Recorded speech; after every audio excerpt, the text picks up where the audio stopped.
Property बढ़िया या cash in hand.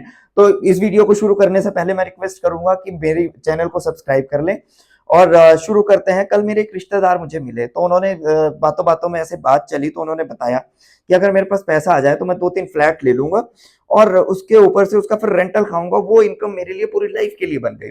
ठीक है, मैं मान गया। पर लेकिन क्या आपको पता है कि एक फ्लैट में जब आप इन्वेस्ट करते हो, मैं मान लेता हूं कि आपने 1 करोड़ का कोई फ्लैट ले लिया।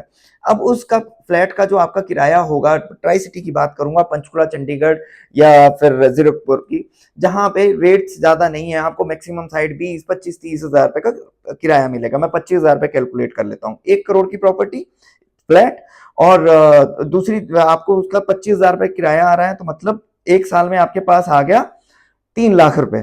ठीक है, वहीं पे अगर मैं बात करूं 1 करोड़ रुपए आपके पास cash in hand, simple FD में इन्वेस्ट किया, ना कि कोई शेयर मार्केट में, ना म्यूचुअल फंड में, किसी चीज में भी नहीं, 7 लाख रुपए आपके पास होगा 7% के रेट ऑफ रिटर्न के साथ। तो मतलब हम वहां पे ही सीधे सीधे 4 लाख रुपए के घाटे में। अब कुछ लोग बोलेंगे कि प्रॉपर्टी में हमारे पास एप्रिसिएशन होता है, तो फ्लैट की मैं जब बात कर रहा हूं तो फ्लैट एक टाइम तक एप्रिशिएट होता है, उसके बाद उसकी डेप्रिसिएशन शुरू हो जाती है, क्योंकि किसी पर्सन ने भी कल को फ्लैट लेना है तो वो उस बिल्डिंग की एज देखेगा, उस बिल्डिंग की लोकेलिटी देखेगा।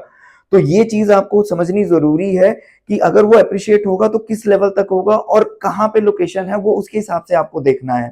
तो अगर मैं बात करूं, अगर आपके पास कैश इन हैंड है, आप कभी भी उस पैसे को जाके तोड़ सकते हो। आप अपना एक फॉर्म भरेंगे, आप ऑनलाइन जाएंगे, आप उस प्रॉपर्टी पैसे को अपने पास ले सकते हैं कभी भी जरूरत पड़ने पर। लेकिन अगर जब बात आएगी आपके फ्लैट बेचने के ऊपर, तो आपको 15 दिन में भी आपका फ्लैट बिक सकता है और 1 साल में भी आपका फ्लैट बिक सकता है। तो उसकी टाइम लाइन नहीं है, आपको बायर मिलना जरूरी होता है।